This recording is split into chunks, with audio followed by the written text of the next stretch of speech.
What is your belief system? What is it telling you? Because whatever it is, it's right.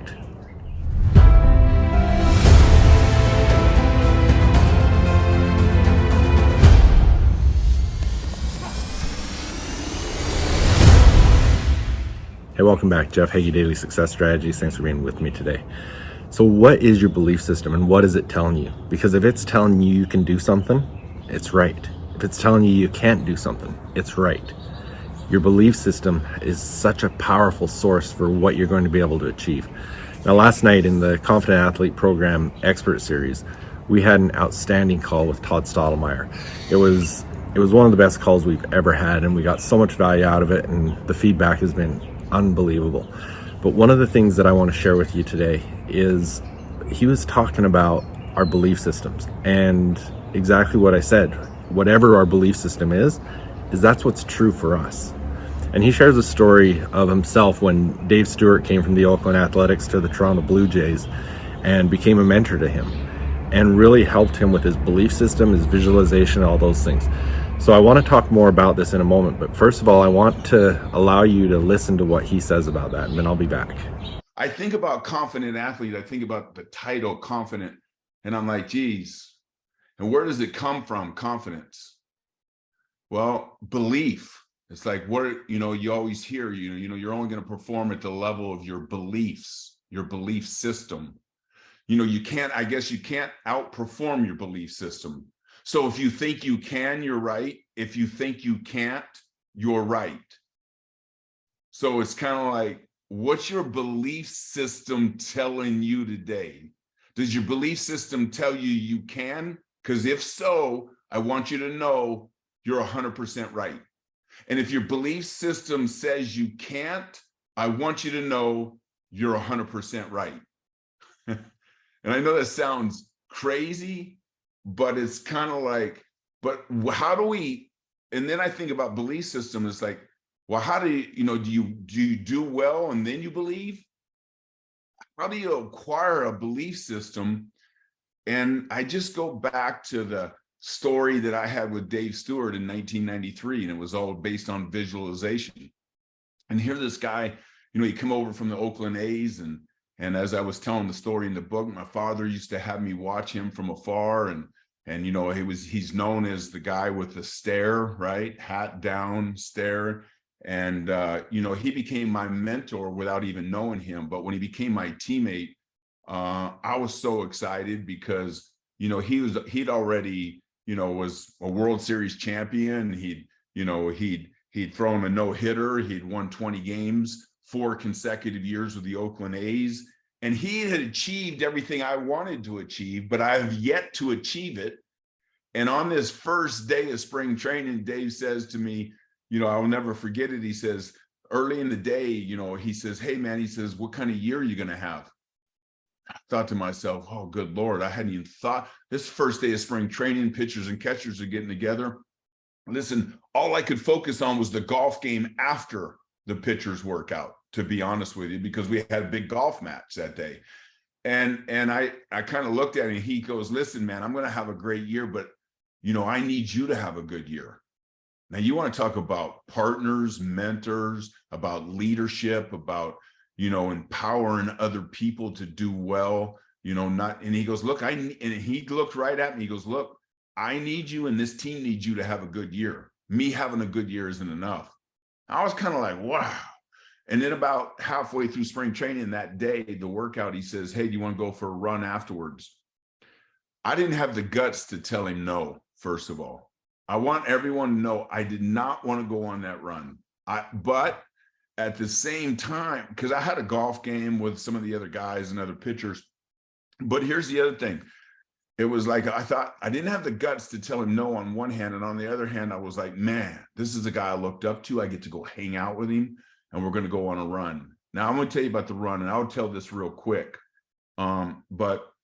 So everyone, the first day of camp, pitchers, catchers, it's over. Everyone's going to play golf. They're going to eat. They're going to do other things. You're only at the stadium for a couple hours. And then there's me and Dave. We throw our shorts on, T-shirts. We wore these big the old sweat jackets, we call them the heart attacks, where you just sweat and it's crazy. Now it's Dunedin, Florida. It's humid, it's hot. We walk outside the gate of the stadium and go down to the corner of the street, and then we take off on the run. And I mean to tell you, when I say we took off on a run, it's like we're running and running and running.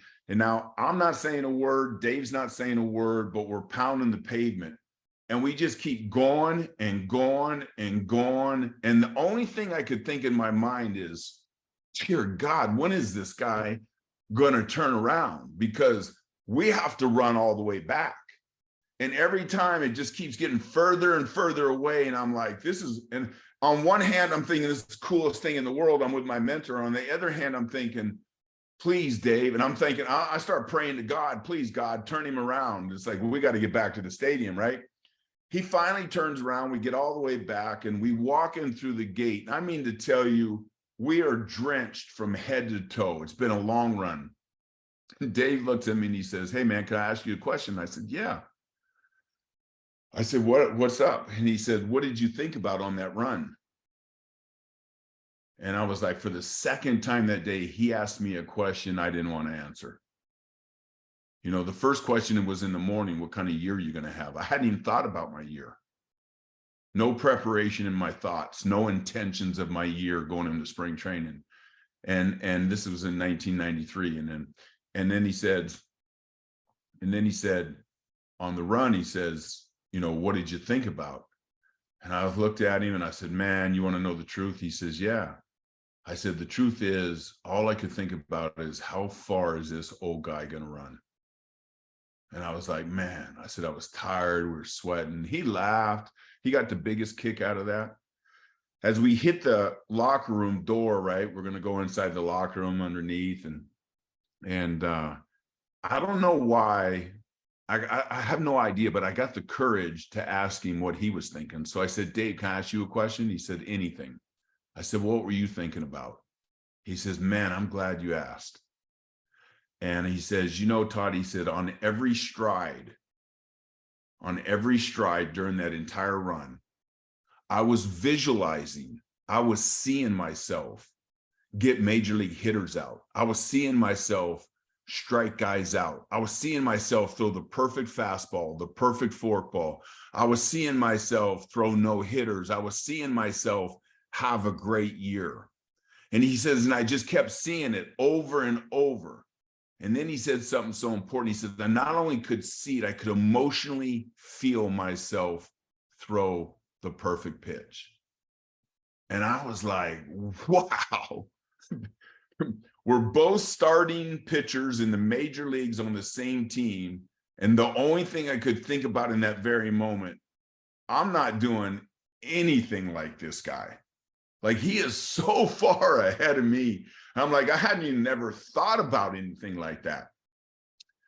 And I think about the confident athlete.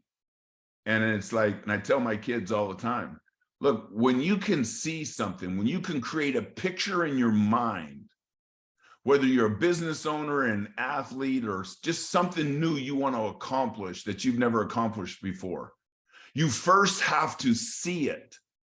That's step one. Can you see yourself achieve that greatness? Second thing, can you feel it? Because to see it without feeling it is missing the power of visualization. And it's like, you know, it's getting to that place where it's like, you can, like, you literally, and I would tell people, I would work so hard at my visualization. I would lay in my bed at night. I would work so hard at it. With my eyes closed, I could literally smell the hot dogs in the ballpark. Now that's visualization. All right.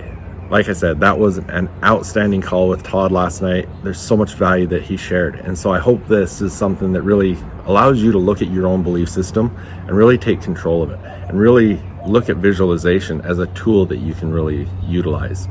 Now, again, the entire call was just like that. There is so much value that he added. The replay of that is in the Confident Athlete Program Expert Series module in the program.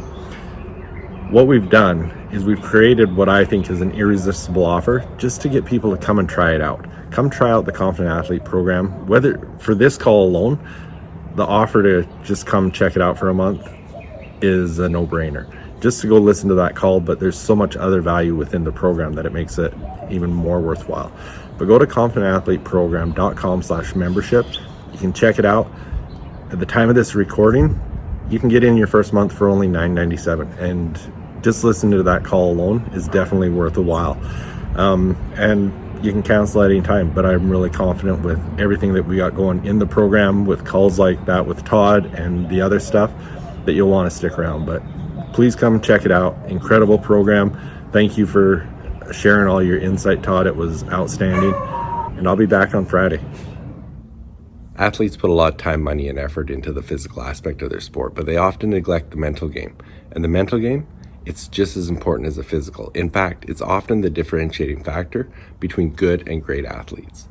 If you really want to reach your full potential, if you want to be a great athlete, you've got to pay attention to the mental game. Now, come and join us in the Confident Athlete program, where you're going to learn how to develop powerful mindset, extreme self-confidence, and really take your game to the next level. Come and check us out at confidentathleteprogram.com/membership. Who you surround yourself with really does matter. The people you associate with and spend time with have a huge impact on who you become and what you do in your life. Hi, my name is Jeff Heggie, and I want to tell you about my Inner Circle Mastermind group. This is a group that's designed to surround you with like-minded high achievers who will help you to think bigger and amplify the performance of your business and your life while tearing down all the barriers that are holding you back. A mastermind is the fastest way to get you to the next level. If you're ready to network and connect with other successful entrepreneurs and influencers, go to coachheggie.com/mastermind.